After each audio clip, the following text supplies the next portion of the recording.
Hello there. Welcome in. Glad to have you, whether you're listening on Extra Sports 1300, 740 KVOR, or the streaming apps of those two fine radio stations, which are free to download, free to use, and sponsored by Versus Health.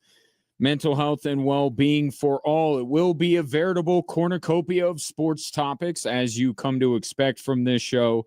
And as always, would love to get your input. You call or text into the show at 719-247-1313. If you are watching the show, as more of you are every single day, and I love you for it, anywhere you scroll, you can watch the show and you can drop a comment right where you are at. I want to start with something that I talked about in recent weeks regarding the NHL and a bad path that they are going down, and they have taken a huge step down that path in the last 24 hours. We are now like 2 trades away from the entirety of the gold medal winning U.S. hockey team being on 3 teams in the NHL. Like, we're getting close.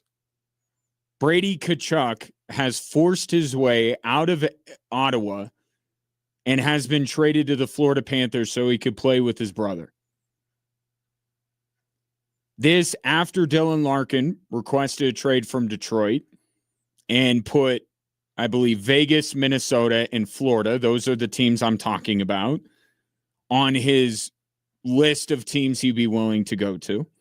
And this after Quinn Hughes was traded in the middle of the season to Minnesota to join up with multiple members of what would become the gold medal winning U.S. hockey team. And this issue, it's not so much that these guys are asking out. And it's not so much that a common thread between them seems to be, I'm playing in Canada and I don't want to anymore. Because it started with Matthew Tkachuk, right? He wanted out of Canada. His brother is now out of Canada. Quinn Hughes got out of Canada. But those things aren't really the main issue here. It's not that they're just trying to get out of a situation that they feel uncomfortable in, right? They're not vibing with the city, and it's unique when you're talking about hockey because there are so many teams located in Canada, and some of the American players may not want to be in Canada. I know Canadian hockey fans don't love that, but I can sort of understand it. Nothing against Canada, but, it's not your home country. There have been some tensions, as you know. It may not be the most comfortable spot to play in. But that it would apply to American cities, right? There are some American cities that guys just don't really vibe with. And it's not so much that they're asking out of rebuilding situations, right? I'm a player in my prime. I don't want to be struggling to make it to the playoffs or missing the playoffs entirely and wasting the prime of my career. I think those things you can kind of understand. The issue here is where the players are asking to go. And they're asking to go to places where they can team up with guys that they played in the 4 Nations and Olympics with. They are creating super teams. Right? What's going on is LeBron to Miami, and either everyone deciding either I want to join up with that trio in Miami, or I'm going to go join up with my buddies and we're going to create a team that's capable of beating the Miami Heat. That's what's going on in the NHL. And you can even put Matthew Tkachuk in for LeBron, and you can even keep the same market, Miami. as he forced his way to Florida. And now that we're seeing the domino effect. We don't like super teams. If Brady Tkachuk just said, you know what, for a variety of reasons, I don't want to be in Ottawa anymore. I want to go to a place that has a chance to win a Stanley Cup. Why do you want to go to Dallas? Why don't you want to go to Colorado? There's 10 teams in the NHL right now that can legitimately look themselves in the mirror and say, next year we got a shot. And then there's 2 more in Anaheim and Utah, which were nice stories this year. I'm kind of on the fence of whether those 2 teams will regress or they'll take a step forward.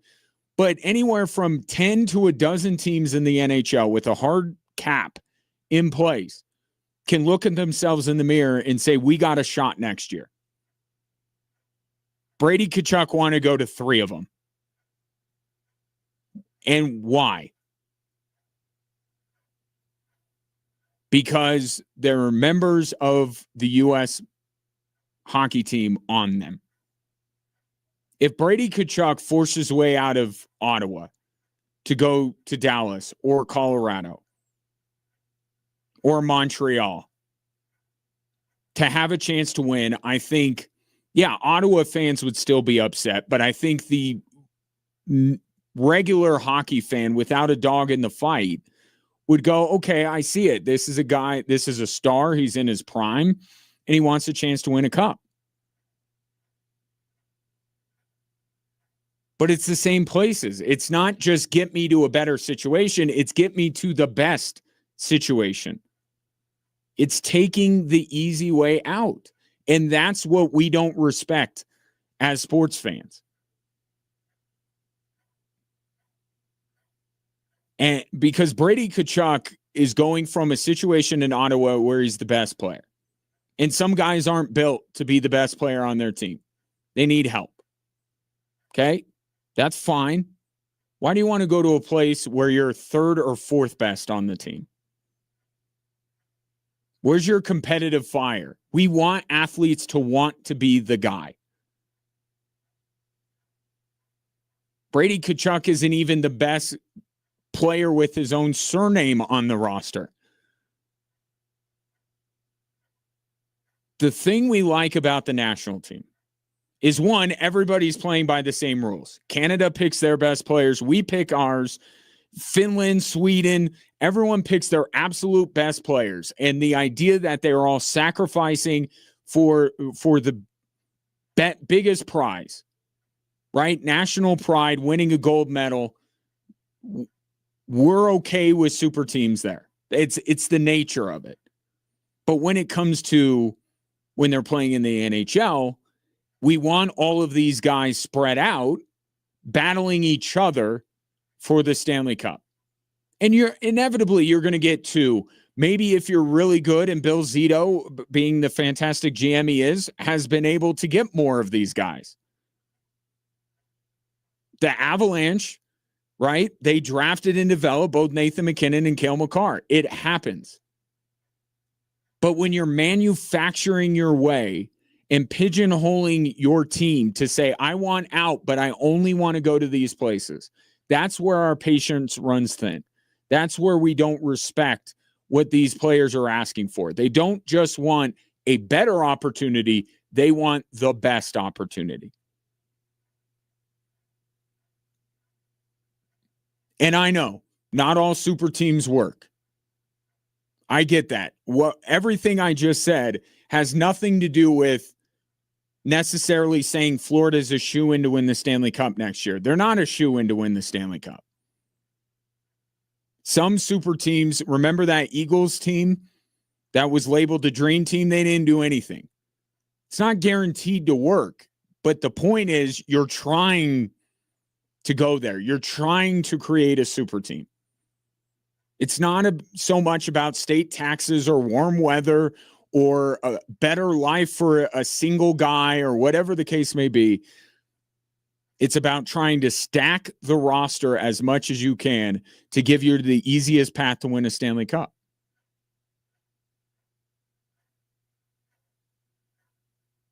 And that applies to Quinn Hughes. It applies to Matthew Tkachuk. It applies to Dylan Larkin. But what's unique about Brady Tkachuk, and this is the other half of the story, yeah, I think has a good chance of working out. Right? You go to Minnesota, and I'll even say this with Quinn Hughes, even though I think he's of like mind, at least he goes to Minnesota, where it's like, okay, they're a good team, made better by Quinn Hughes, but are they still, I mean, in that Central Division, good on them for beating Dallas, but going into the playoffs, we're like, it might be the third best team in their own division. That one you could look at and say, maybe that's just a guy wanting to go to a better situation. But when you have Vegas and when you have Florida on your list of teams, and that's about it, then that's where our antenna goes up. But here's the thing about where Brady Tkachuk has found himself. Florida was already probably going to be the favorite to win the Stanley Cup next year. Need I remind you that the 2 years prior to this one, they won the Stanley Cup in consecutive years. And the only reason that we had a different, or the main reason that we had a different champion was not because anybody necessarily beat Florida. Alexander Barkov was out for the entirety of the season. Matthew Tkachuk missed a big part of it. Florida basically had a gap year. That's the only reason why we had the playoffs that we did. And I would say, with all due respect to Montreal, take out Montreal, put in Florida, and that's probably what the Final Four would have been this year. Right? Vegas, Colorado, Florida, Carolina. Maybe that wouldn't quite work, but you get my point. Florida would be one of those top four teams, unequivocally. So already before this move, Florida was coming back. Right? Florida was re-entering the chat, and a team, especially for teams in the East, they would have to deal with. And now they're adding a star. Don't let the misremembering coming out of Ottawa fool you. Brady Tkachuk is one of the 10 or 15 best players in the league. Now they add him to a team that you already thought had a great chance of winning their third Stanley Cup in 4 years. And I get his brother is on the team. Right? And that's probably part of the reason why he wanted to go to Florida. But if you look at his list, he also had Vegas. Right? A team that just finished off going to the Stanley Cup final. The Superteam Era is not remembered fondly in the NBA. And look, the NBA has had dynasties, right? But like until Kevin Durant got there, the Golden State Warriors were a naturally occurring dynasty. Like they built that team, right? The Bulls, the same way, built by Jerry Krause. So, yes, the NBA is used to dynasties, and I think that dynasties haven't been a bad thing in the NBA, but when they were manufactured like they were, once LeBron went to Miami, that became a really bad chapter in the NBA's history. And now the NBA has gone the complete other direction to ensure that a super team never happens again, and they've hurt their sport, their league in that way, overcompensating to say we will never have a super team era again. And now we have 8 different champions in 8 years. And I worry that the same thing's going to happen with the NHL, that they're going to go into the super team era. People are going to hate it. And the NHL and Gary Bettman are going to try and figure out a way to make sure it never happens again. And they're going to overcompensate and they're going to hurt the sport even more.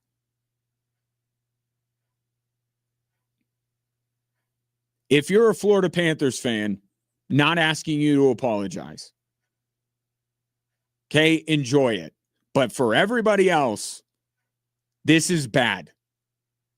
This is not something that the NHL wanted or needs. And we're not done. Again, Dylan Larkin's trade request is still out there. Connor Hellebuck might be on the move from Winnipeg. Now insiders are reporting that Zach Werenski, who won the Norris Trophy this year, is looking around Columbus and going, I don't know if I want to be here. Where are those guys going to end up? I'll take Minnesota, Florida, and Vegas, and you can have the field on where those guys go. It's not a good thing for the NHL. Take your thoughts on it. 719-247-1313. Brady Tkachuk joining up with his brother in Florida, and a team that was already going to be on the short list of Stanley Cup contenders because it's not like anybody knocked them off. What I'm glad about, though, is that Carolina got it done. It was good that Carolina, after all those years, broke through, got the job done, and won their Stanley Cup, because now Florida's back, and they're back with a vengeance now with both Tkachuk brothers playing in Sunrise. 719-247-1313. Just getting going with Drive Time Sports more after this on Extra Sports 1300 and 740 KVOR.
Has the Superteam Era in the NHL arrived? Brady Tkachuk joining his brother in Florida. Seems to be that most of the members of the U.S.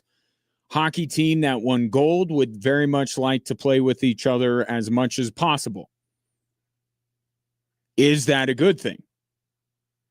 Your thoughts at 719-247-1313. Albert says the Panthers GM, Bill Zito, is building a stacked roster within the league rules to build a team that will have an easier path to the cup.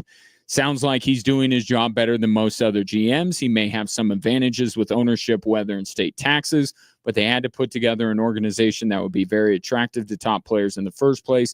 Do your job, Sakic, Yzerman, and the rest of the GMs. And I do think you're on to something. Like Bill Zito is about the best at his job. There's no doubt about that. And it is worthwhile to bring up that other than the first year when they played the Avs in the Stanley Cup final, for a long time, the Florida Panthers have been largely irrelevant. And yes, Bill Zito and that entire outfit in Sunrise deserves a ton of credit for where they are now. But I think it's a little bit more nuanced. He's not the only good GM. It's not him and Kelly McCrimmon and everyone else sucks. And that's my point. Is this really all the credit to Bill Zito and that's it? Is this not player-led? Is Brady Tkachuk going to Florida because of Bill Zito? Because Joe Sakic is doing his job. They just played in the Western Conference Final. Or Chris McFarland did his job. The Avalanche are doing their job. The Montreal Canadiens are doing their job. The Carolina Hurricanes are doing their job. Don't tell me there's only two good general managers in this league. Yes, there is a best one, and his name is Bill Zito. I will concede that point to you. But I think this is more driven by the players on the team that, yes, Bill Zito acquired. Bill Zito acquired Brady's brother. There are other really good situations in the NHL, and we keep seeing the same three teams pop up on everyone's reported trade list. Minnesota, Vegas, and Florida.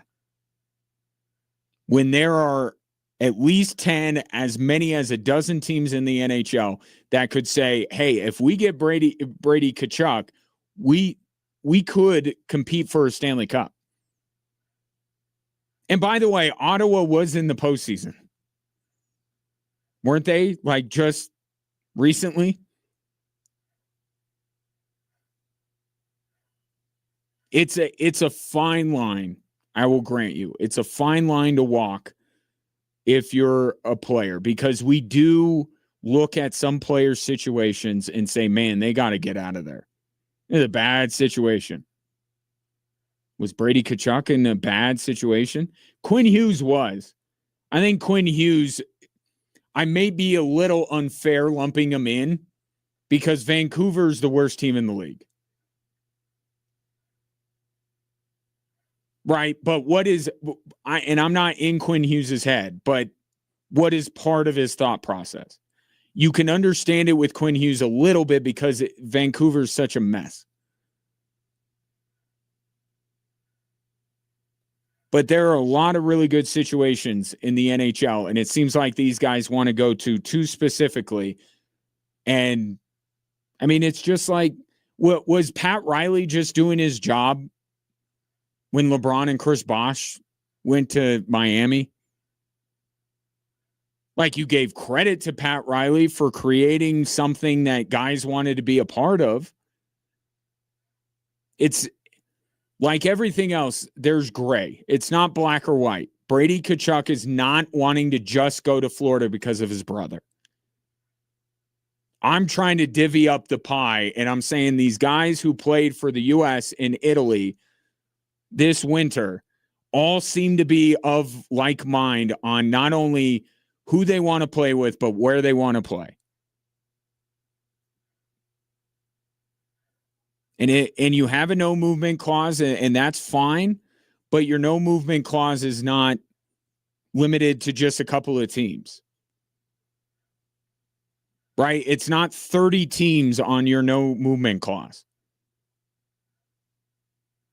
There is some credit that goes to Florida and Minnesota and Vegas and all of this, and I have always given credit to Florida and Vegas. Even when everyone hates on Vegas, I give them a little bit more credit than most hockey people do.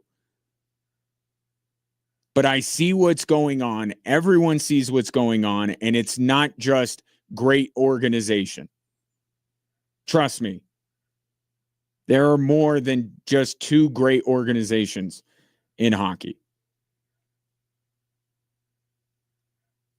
It's not a good thing. It's not a good thing for a sport like hockey. I will definitely say that.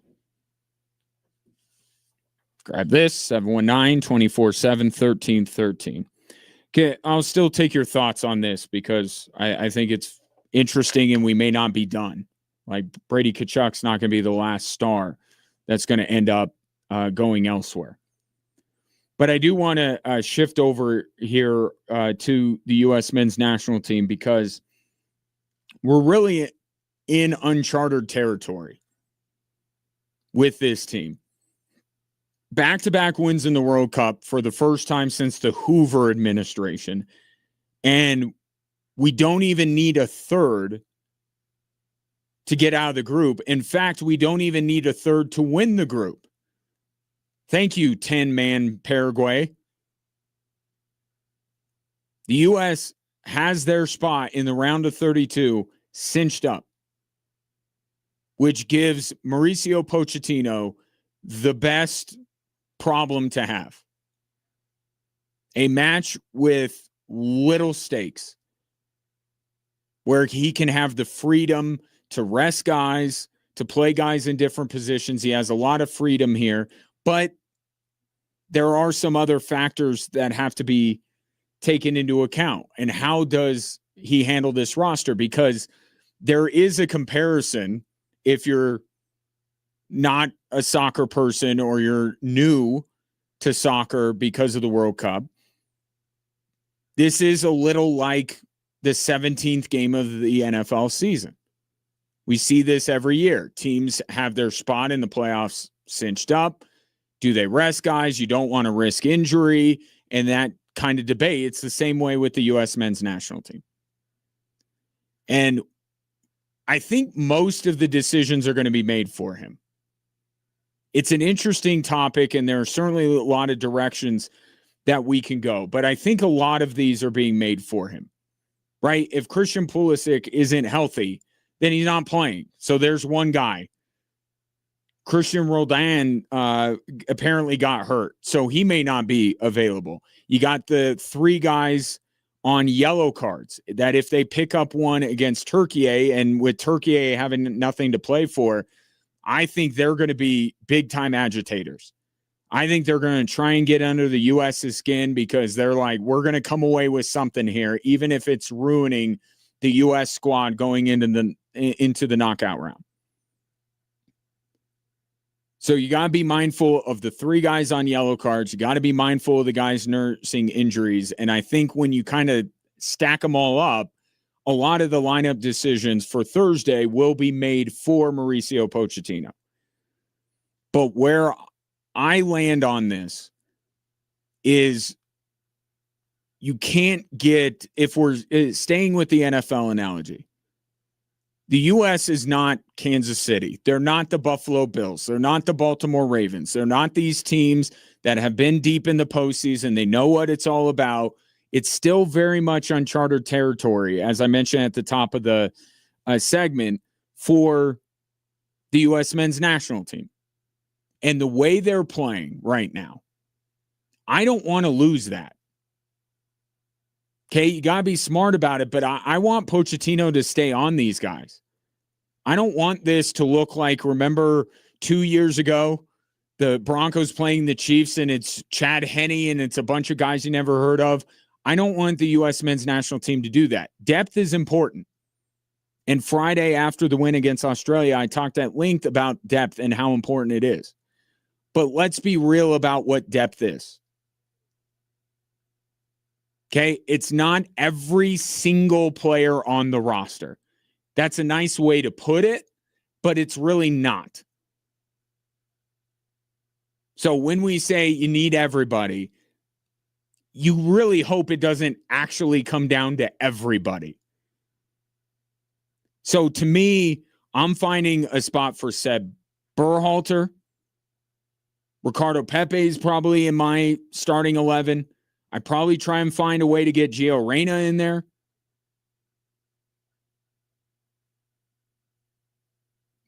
Like, those are guys who have already been relied upon, and getting them in different spots, getting them more playing time than they would get as a second half sub, I think makes all the sense in the world.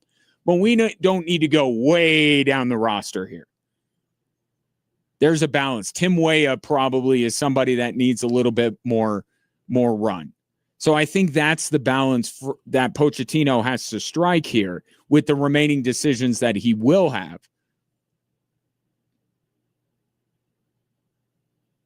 Is I want to have everyone engaged. I want to make everyone on the roster feel like they're part of the World Cup, but at the same time, there's a goal here.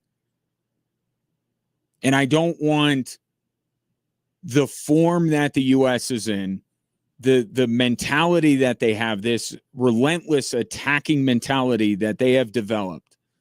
I don't want that to go away because Pochettino is playing the last 5 guys on the roster just to get them some playing time.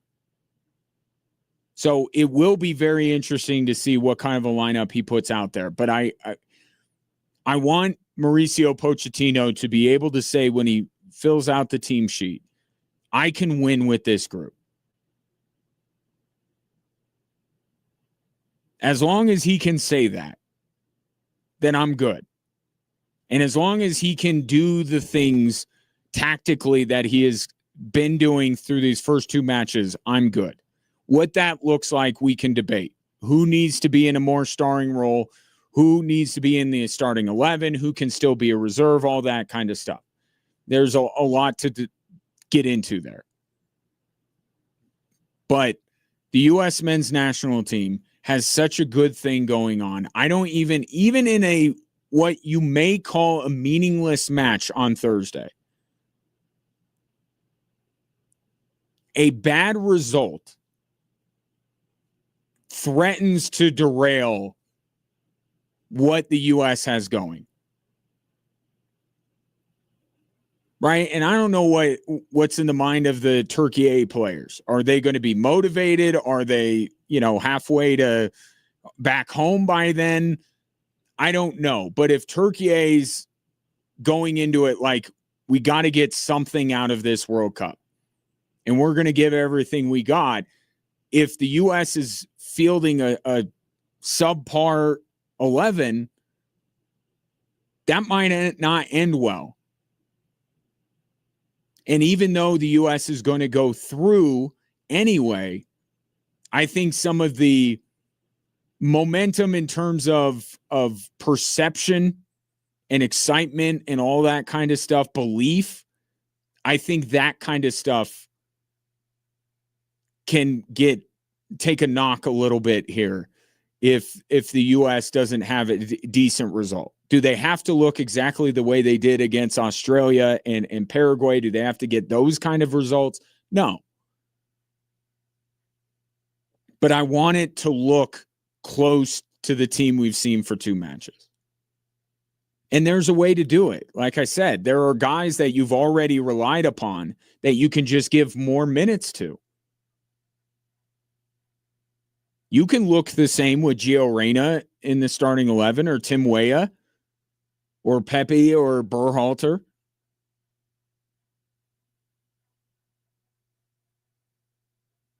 Still, the big question, obviously, is Christian Pulisic. And I say if he's healthy, if he's fit, he plays.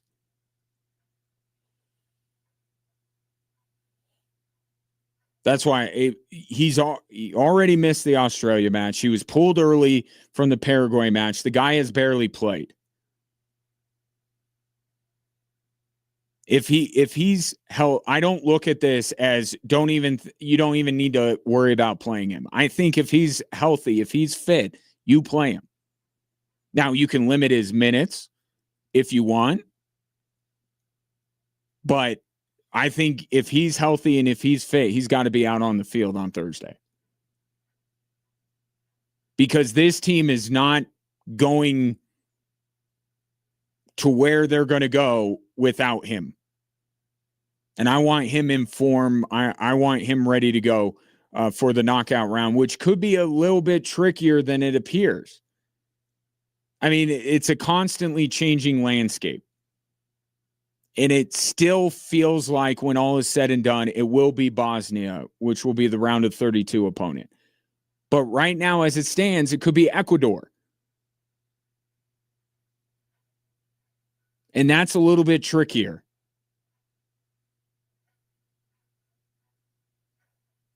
So I want Pochettino get more guys involved. Absolutely.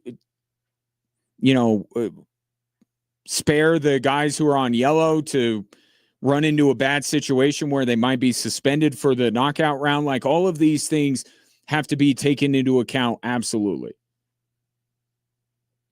But I want this team on Thursday to keep this up, what they're doing, because it gets much more difficult when you have no safety net. Once they get through this match against Turkey, the safety net is gone. One lackluster performance, one mistake, especially against a team like Ecuador, could mean you're done. And at this point, the U.S. men's national team, we say that there's expectations going into the postseason or a tournament. And I think you allow those expectations to change based on what you've seen. Where I'm at with the U.S. men's national team, if they get bounced before the quarterfinals, it will be a disappointment. It'll be like, what was all of this for? All the excitement, the domination in the first 45 against Paraguay, the first 45 against Australia. What was this all for if they're not going to make it to the quarterfinals? The path, again, when all is said and done, it looks conducive to them getting to the quarterfinals. But I think that's where they need to get. Beyond that, you take your shot. I mean, we're talking about Spain being the most likely opponent at that point, but there's England, there's Argentina, there's France, who I'm watching right now. Kylian Mbappe, go figure, has a goal. 1-0 France. Like, once you get to that point, it's take your swings. But before that, I think that there's expectation, and it's a credit to what this team has done. The expectations have gone up because of the way they've looked. And now there's a downside.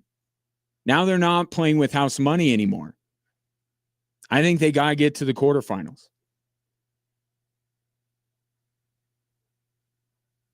And that thought has to be in Mauricio Pochettino's head when he's filling out this starting 11 for Turkey on Thursday, is that there are real expectations now. We're supposed to be moving on in this tournament. I don't want them to lose their edge. For a very young, inexperienced, they're not as young as they used to be, right? They're not as young as they were 4 years ago. But still, their World Cup experience is minimal compared to a lot of the teams that are going to be, let's say, in the round of 16, certainly.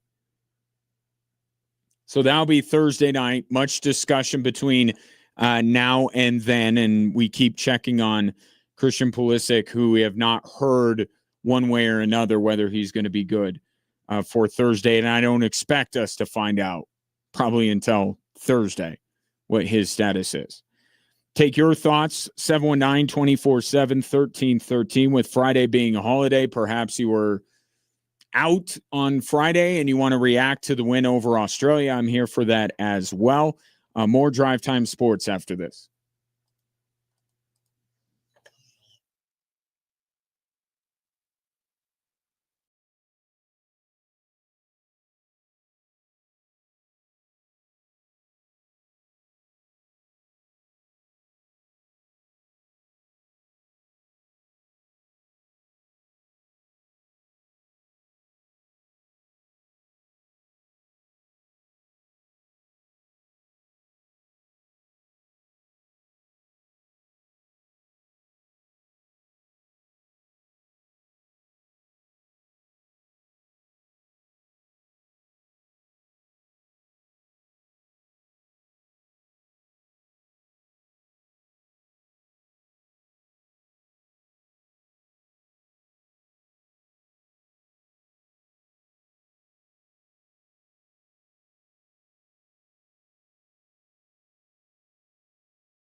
Welcome in. Great to have you. Shouts to those of you watching the show anywhere you scroll. You could find it at Extra Sports 1300 at 740 KVOR, or if you want to follow me on social media, which would be an honor if you chose to do that.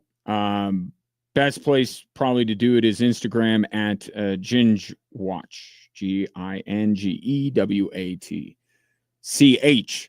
While you're there, please, by all means, drop a comment. This is an interactive experience. You can also text or call into the show at 719-247-1313. For the second time in his career, Wyndham Clark is a U.S. Open champion. And for him to win the toughest major in terms of the conditions, the course, for him to win the tournament twice, pretty impressive. And I won't go back all through the lore of Wyndham Clark, but him becoming a staple, one of the players that you expect to be near the leaderboard on the weekend and to be in contention at majors, it's a remarkable story. But yesterday, he didn't, well, all weekend, honestly, he didn't have to just win against Scottie Scheffler and the other golfers in the field. He also had to win against a hostile crowd in Long Island. And if you were watching yesterday wondering, why does everybody hate Wyndham Clark? I go back to a previous iteration of the U.S. Open where Wyndham Clark destroyed the locker room in frustration. And that was part of the reason why now Wyndham Clark, despite being a non-entity not that long ago, is now one of the most hated, is probably a strong way to put it, but he's certainly somebody that draws a negative emotion out of a lot of golf fans. Now, I'll say this. What he did last year in the locker room after the U.S. Open is wrong. It's beneath a professional athlete to throw a tantrum like he did. So my feelings about what he had to deal with yesterday are not because I think Wyndham Clark should be universally beloved and everyone should just look the other way. It was clown behavior that he displayed a year ago at the U.S. Open. There's no other way to put it. So I don't blame fans on Long Island for not rooting for the guy. Okay, that's fine. But they took it too far. And yes, each sport has its own set of rules when it comes to fan conduct. And I'm not saying that golf has to be, you know, the sport of gentlemen and these guys have to, you know, fans and everybody, the stuck up, snobby sport. Like, I'm not about that environment. The Waste Management Open is phenomenal, but what is that? That's a party. That's mostly positive. When you are in full voice cheering when a guy makes a bad shot or booing when he makes a good shot, once or twice, okay. But I mean, Wyndham Clark was under constant jeering from the crowd. And I watched it, and everyone has their own gauge, right? For some people, they have a higher tolerance than others. Then I'm not with the snobby people in the game of golf that think there's no place for jeering or booing or anything like that. I'm not with them. But I'm not all the way on the other end of the spectrum, which says that you need to mercilessly jeer and boo a guy for his entire round because he tore up a locker room. Okay, I'm not, again, if you didn't want Wyndham Clark to win yesterday, fine by me. But what he dealt with was too much.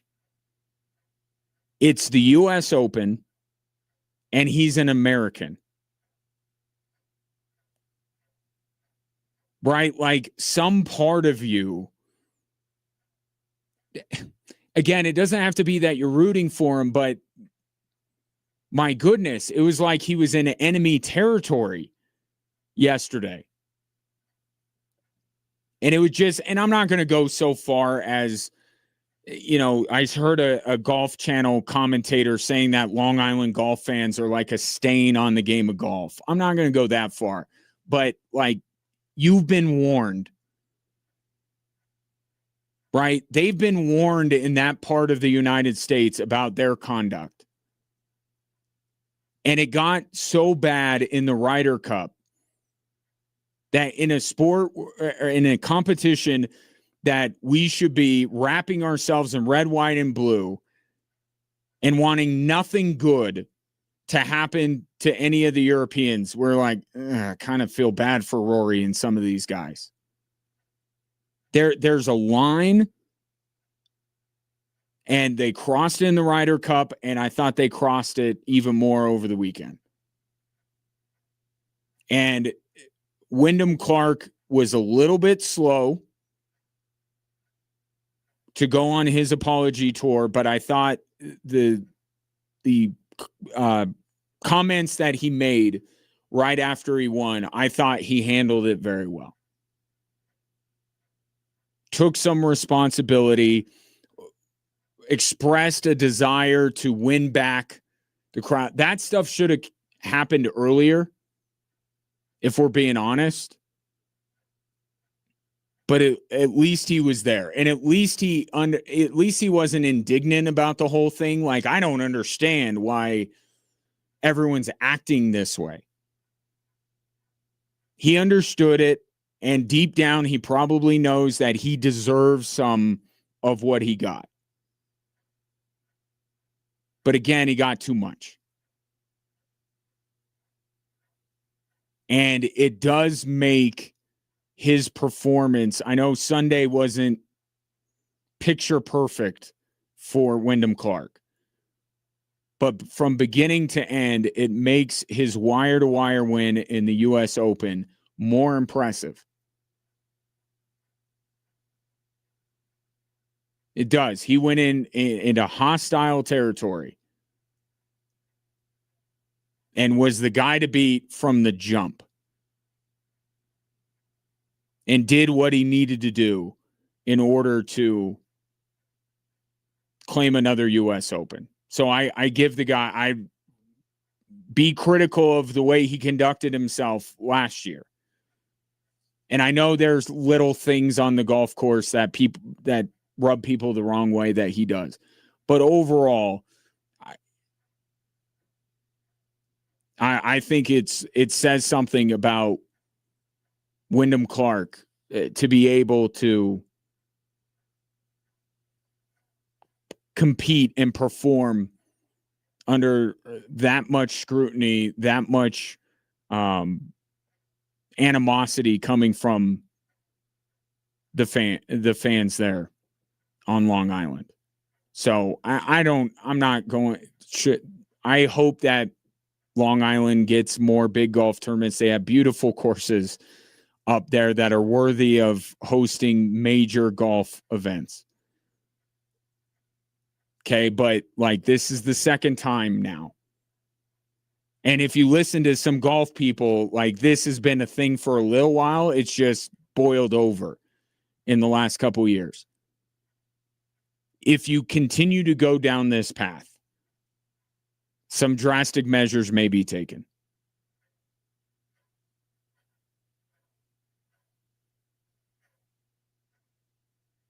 But Wyndham Clark winning the U.S. Open over the weekend. Congratulations to him. Again, I don't like the way that he conducted himself, and I understand if people didn't want him to win. But Colorado guy. So we'll back him. And people have done worse. I hate the whataboutism, but there are people who have done worse than what Wyndham Clark did. This is too much for yesterday, but he got through it, competed, and was able to close out the tournament. Good on him. France and Iraq are in a weather delay in Philly. Kylian Mbappe has the lone goal. It's at the half, 1-0. France is up. This after what a performance earlier today from the GOAT, Lionel Messi. Early, it shows you that ball don't lie even applies to the GOAT. Because I don't think he should have gotten the penalty kick that he had early in the match. And he missed it. And he never misses. He's had penalty kicks saved before. Never outright missed. And he just flat out missed.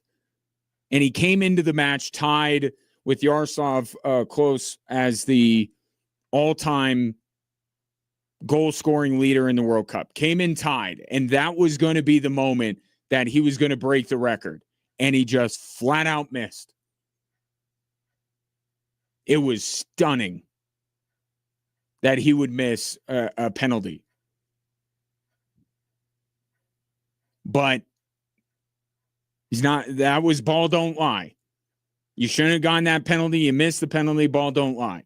But we are talking about the GOAT here. So not only did he rectify that by getting one soon after, he got a second late in the match too. And if you're keeping tabs and you want some ammunition to go against Cristiano Ronaldo supporters, he has the same amount of goals in the run of play in this World Cup that Ronaldo has in the entirety of his World Cup career. This guy at 39 years old is stepping onto the biggest stage in his sport. And he has 3 against Algeria. He has 2 more today. He's the GOAT. There is no debate. And unlike some of the other people that we try to rope in other GOAT debates, like this is a guy who didn't want to leave Barcelona. Right, was committed to his club. He was kind of forced out of there with all the issues that happened at Barcelona. Didn't want to go to PSG, went, but had to go. Then comes over to the U.S. to try and help transform the league and win titles at Inter Miami. Humble, not self-promotional at all. Just the greatest soccer player to ever do it. And he's done it the right way. Messi with a pair of goals. Mbappe with one. We got Erling Haaland again. Remember the last time all 3 of these guys played? Mbappe and Haaland each got 2, and then Messi closed out the evening with 3. Messi has 2, Mbappe 1 at halftime, and then Erling Haaland coming up later tonight. 719-24-7-1313. Speaking of stars, not GOATs, but stars, is Giannis finally on his way out of Milwaukee and what that means for the Denver Nuggets, who may become the belle of the ball once Giannis is traded. I'll explain next on Extra Sports 1300 and 740 KVOR.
Did you realize that the NBA draft is tomorrow night? Kind of snuck up on us, didn't it? Well, we got a big report today from Shams saying that before the draft tomorrow night, Giannis will be traded, and he will either be going to Miami or it will be going to Boston. And I, for one, hope that it is Boston. And here's why. The Miami Heat have been throwing out the same garbage trade proposal for every single star that is perceived to be on the market. And it's nothing. And they sit there and they say, well, you can't have Bam Adebayo. That's the only guy on your roster that I would want. They keep throwing out poor Tyler Hero every time in a trade package. Take Tyler Hero. You should have Tyler Hero. You want some Tyler Hero? No, I don't. At least with the Boston trade, which it's going to reportedly center around Jaylen Brown, there's a star. Right? Getting a star player back to try and build around with all the other assets. I don't think it could be a straight up 1-for-1. You got to get more. But like you look at the trade that went down yesterday with Brady Tkachuk, and it's like the Senators got all theoretical players. You got all draft picks. They didn't get one guy that their fan base can be like, well, at least we got this guy. Start building around him. Now, Ottawa may not be done. They may try to take one of the first-round picks that they have and get Jason Robertson out of Dallas. But the trade itself, it's like, what did you get? With Giannis, if he goes to Boston, you get a star player in Jaylen Brown, and you say, we're going to start building around this guy. With Miami, you get a bunch of guys, and you look at them and you're like, man, we're going to be bad for the next decade. And look, the draft picks that you're going to get from Boston probably aren't going to turn out to be great, which is more of the reason why you make sure that you get a star player in return, even if he's not as good as Giannis. Because at least you got that. At least they have Jaylen Brown in their back pocket, and then they go from there. With these Miami Heat guys, it's like not a one of them can turn into a franchise cornerstone piece. Jaylen Brown can. So I hope it's Boston for that reason. But the Giannis saga appears to be coming to an end, although Shams Charania has certainly had his issues with reporting on Giannis and Giannis-related things over his time. But that's the word on the street. Now, once the Giannis trade goes through, there is a belief reported by many NBA insiders that the Denver Nuggets are going to be a team that will receive a lot of phone calls, specifically about Aaron Gordon. Right? And you can see it. Not saying that Aaron Gordon is as good as Giannis, but if you're thinking consolation prizes, Aaron Gordon's a pretty good one. Doesn't fit with as many teams as Giannis does. He's not the difference maker that Giannis can be. But this is certainly a guy that you can use in the same way the Nuggets did. We got some pieces. We think we're on the come up. We just need a guy to kind of tie it all together. Aaron Gordon, he rebounds. He does a lot of the dirty work, plays defense. Those guys seem to be in shorter and shorter supply these days. Guys that can actually defend in the NBA. So I understand it. Now, I'd want Giannis more than I want Aaron Gordon probably if I was some of these teams. But There's the reason why Giannis is going off the board first. But my thought as far as tomorrow goes, because the significance for the Denver Nuggets tomorrow night, yes, they have a draft pick, but because of the trade rules, they couldn't trade that pick before. They can only trade it tomorrow night. So I'm not guaranteeing that something significant goes down with the Denver Nuggets. I'm just saying the most significant trade that they are going to make this offseason, the most significant move they will make this offseason will happen tomorrow. So if that's nothing, then that's the most significant thing the Denver Nuggets are going to do this offseason. In terms of, I'll put it this way. If the Nuggets don't add anybody, that's the most significant addition they're going to make. And then we're on track for them to just dump salary. But if they're going to do something, and they're going to do something that gives you a chance as a fan to go, you know what? Maybe there is hope for next year. Maybe the window is not closed. I got to think it's going to happen tomorrow. Because you have now the first round pick tomorrow night that's in play. And look, we can't get caught up like we did this with Calvin Booth. Where the Nuggets are picking, that guy is not going to get this team back into title contention. That was the flaw with Calvin Booth's thinking all along, is like we all understood, hey, we got to draft and develop and we got to replenish our talent with cheaper players and all that kind of stuff. That's great, but when you're picking 25, 26, 27, 30, 31, like those guys aren't going to help you. These NBA drafts are never that deep. And you're going to keep going back to that well over and over again. That was the flaw in Calvin Booth's thinking. If you're the Thunder and you got 3 draft picks in the lottery, then okay. But relying on guys picked 25 and beyond, I know the Spurs were their North Star with Tony Parker and Manu Ginobili, but that's tough. These international guys aren't secrets anymore. Like everyone has them scouted. It's you can't even find a Nikola Jokic anymore over there because everybody's looking for the next Nikola Jokic.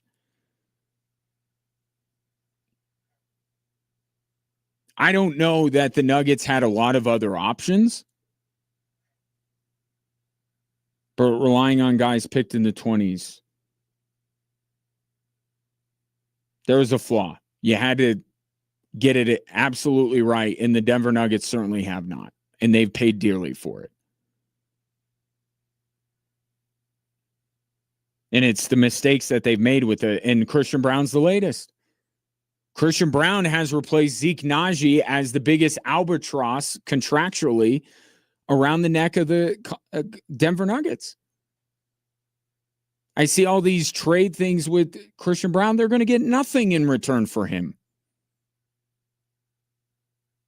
And meanwhile, they're trying to figure out how they're going to retain Peyton Watson. Well, if you just would have waited till the end of the season and not paid Christian Brown before you had to, then you could have been like, well, we got these 2 guys. Who do we like a little bit better? And I think every Nuggets fan at this point would say, I'd rather have Peyton Watson than Christian Brown.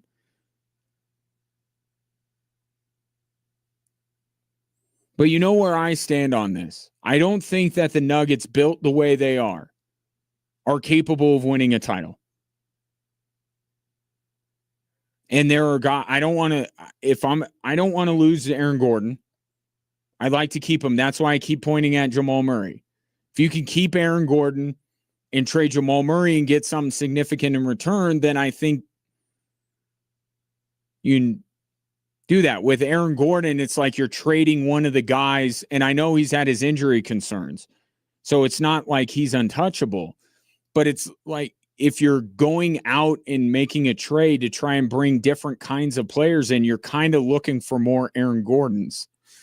So trading Aaron Gordon would not be my preference. I would look in a lot of other directions before I'd look in his.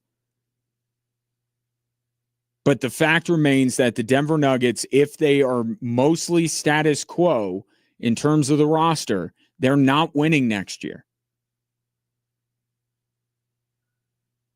So you gotta do something.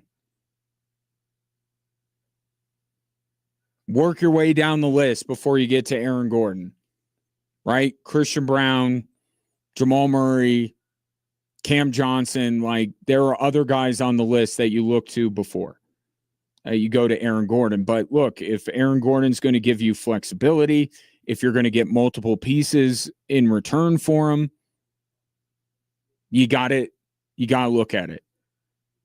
And we'll see the teams that are losing out on Giannis, whether they'll make a call and offer not the same trade package, but something close to it for an Aaron Gordon. And I think the Nuggets GMs should think long and hard about accepting an offer like that. Because they got to remake this roster.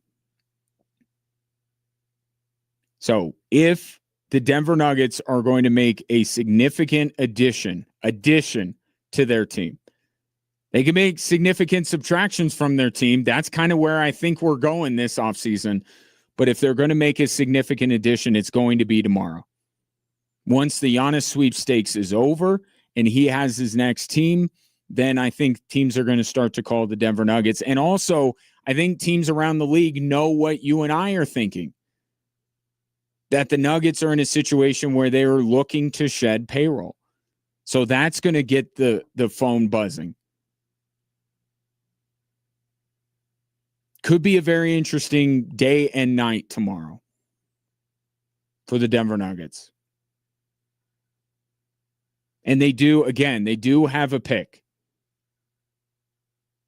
And that could be the most significant addition, right? They don't make a trade. They stay where they're at, which is in the 20s, and draft a guy. There you go. There's the most significant addition the Nuggets will make this offseason.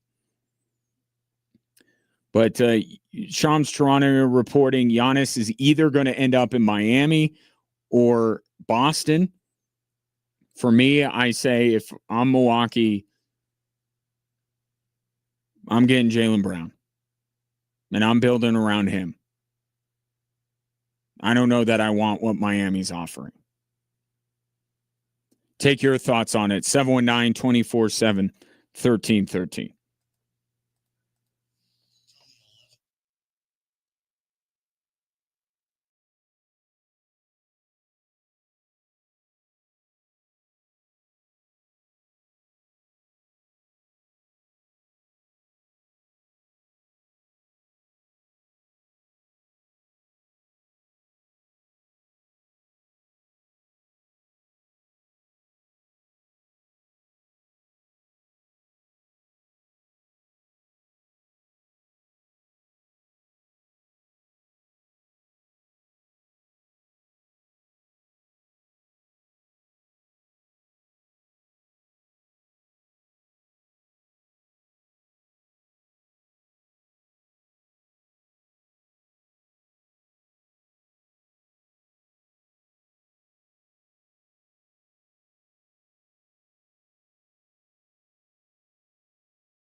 We have a tweet from Giannis.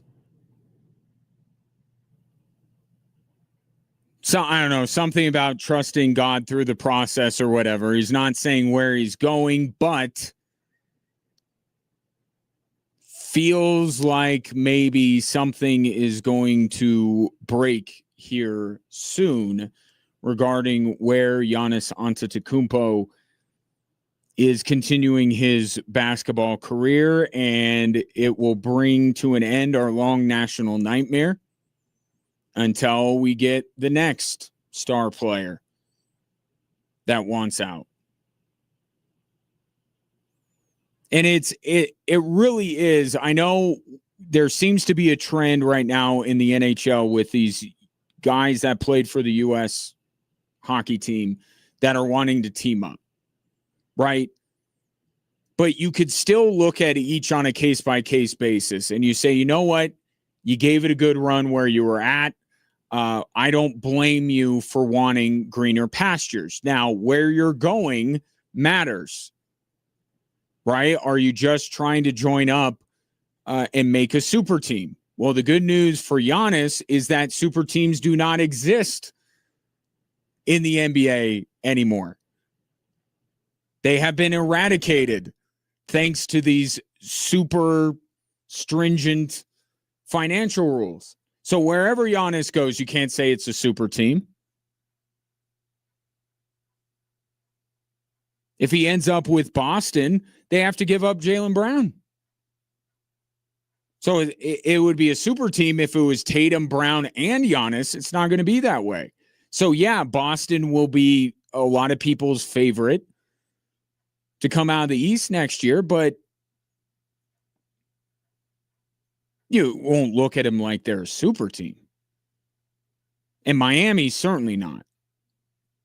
Even with 83-point scorer Bam Adebayo. Asterisk. Attached to that, by the way. So that's good, I guess, for Giannis.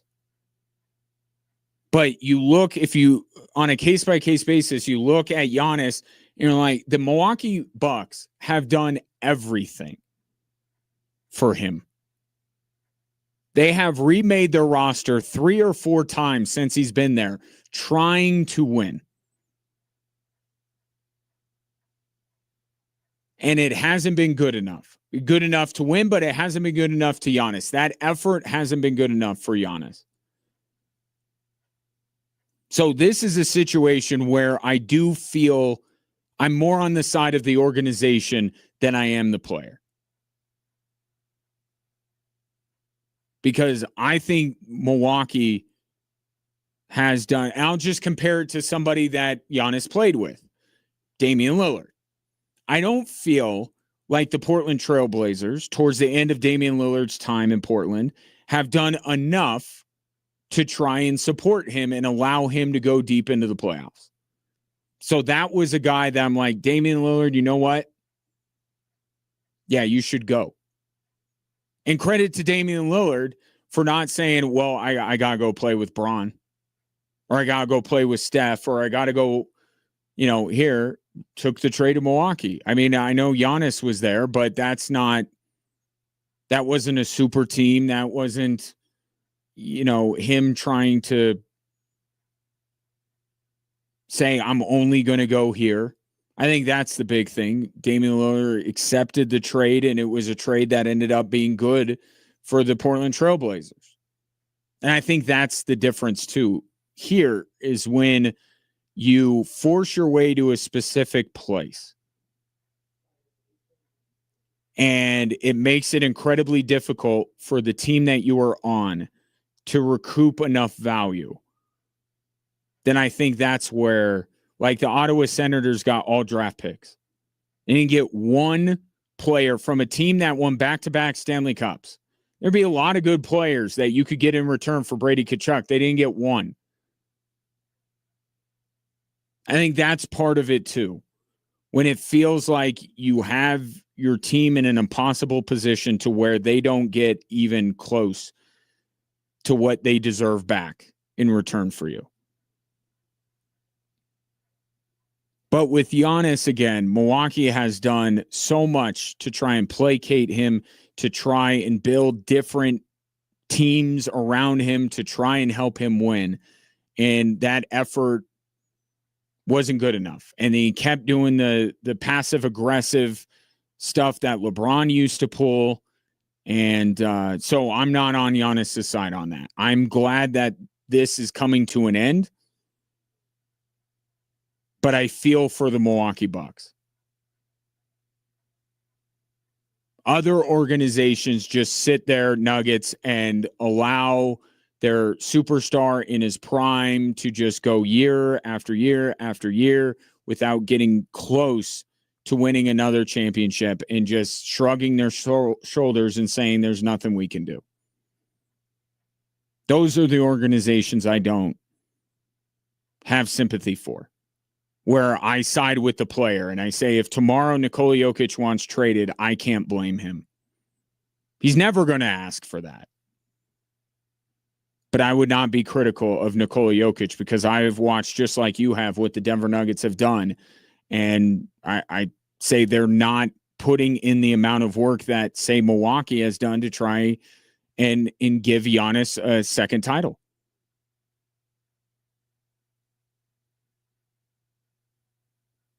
So we'll see. Refresh the old Twitter timeline here and see if Giannis is gone yet.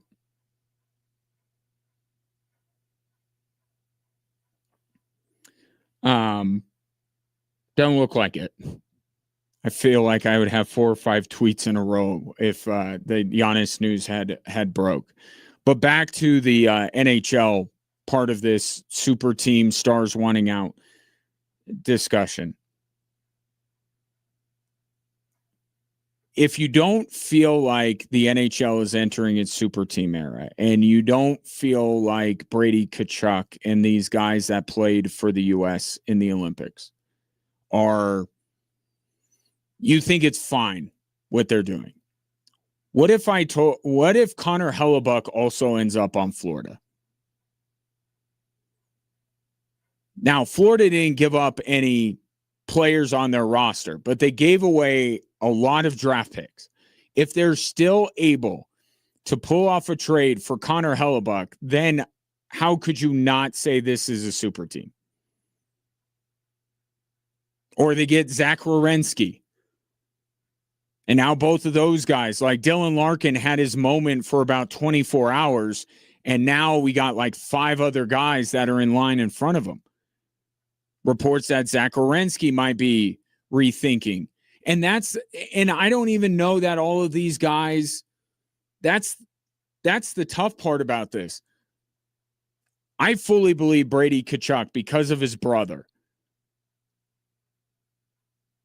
didn't want to stick it out in Ottawa and wanted to get out of there.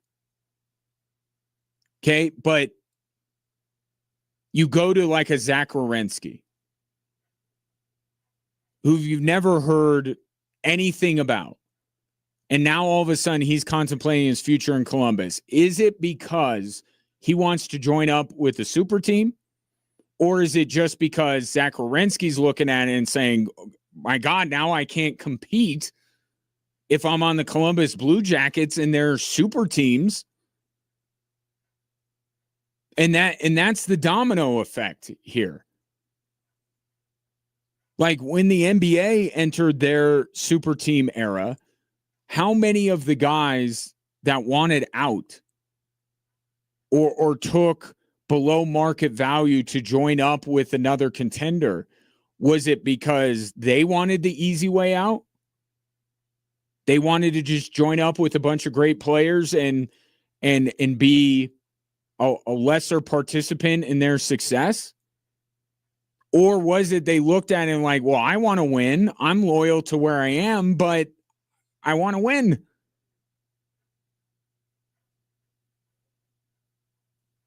And that's another reason why this isn't good for the NHL, because you're going to get a lot of people that are going to wake up, that woke up today or will wake up in the coming days and go, my goodness, I like where I am. And I don't want to join up with the super team. I want to be the reason. I want to lead my team to a Stanley Cup. But they might be waking up going, but I have no chance of doing that. If 3 or 4 of my U.S. teammates are manipulating the market to try and join up together.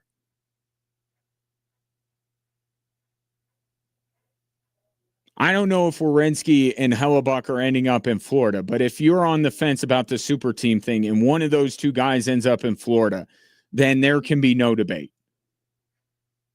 Super teams are existing in the NHL.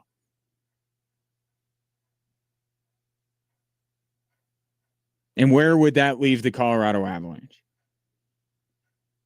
Yeah, see, I don't even know that I'm making this argument as well, now the Avalanche aren't going to be able to compete. I think the Avalanche have built a great team that can go toe-to-toe. I don't know that I would take the Avs on paper against the Florida Panthers on paper right now. But I still think that the Avs have a path to win a Stanley Cup. Again, these super teams, it's more about the action of joining a super team versus the doom and gloom that only 2 teams are going to win Stanley Cups for the next 10 years. That's where the criticism lies. I still think a team like Colorado has a chance. Now, they can't be a super team because, I don't know, they have too high of taxes. They're not sunny enough, although 300 days of sunshine.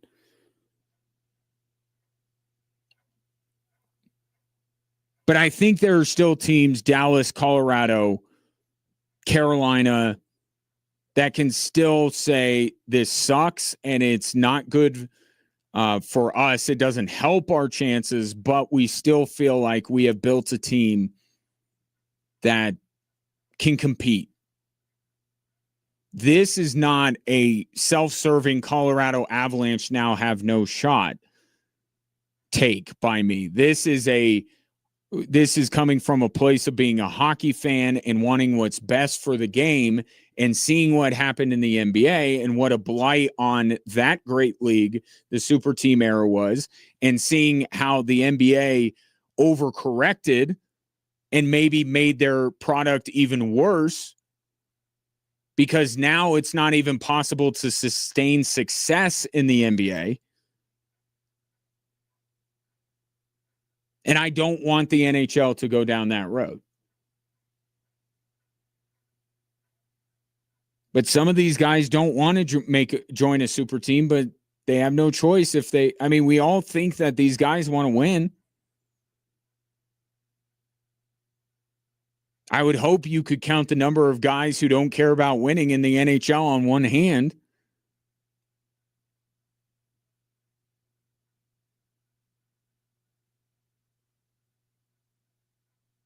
See where this goes. Now, Zach Werenski, Connor Hellebuck might be on the move. We still have the Dylan Larkin request out there. And by the way, we did this when the super team era happened in the NBA. Do you notice a common theme? We have to point it out. It's blatantly obvious. What country are these guys from? What country were the guys from that made up the super team era?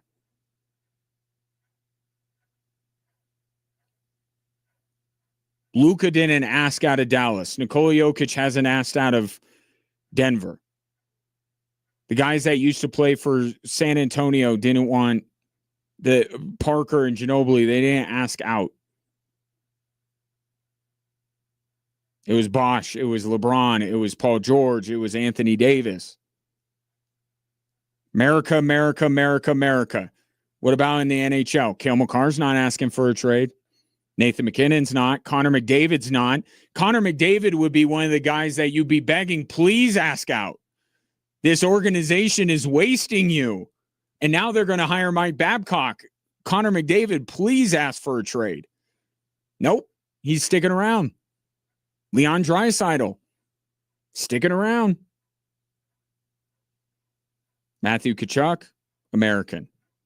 Brady Tkachuk, also coincidentally American. Dylan Larkin, Quinn Hughes.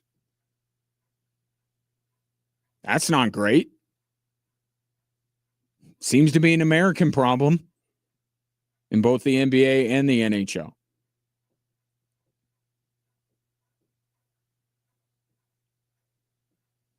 So we'll see where it goes from here. Maybe somebody would like to join the Avalanche at some point. The Val Nichushkin rumors starting to heat up. Feels like that's going to be the guy that goes. Of the, main guys, right? Some of the depth guys, Jack Drury, because he's a restricted free agent, there's a chance that that's going to look a little bit different. But of the top 6 guys on this roster, it seems like there's more smoke billowing around Val Nichushkin being the guy that gets dealt. We'll see. Coming up next on Extra Sports 1300, it is the winner-take-all Game 3 between North Carolina and Oklahoma in the College World Series. For those of you listening on 740 KVOR, more of my thoughts on the NHL entering their Superteam Era.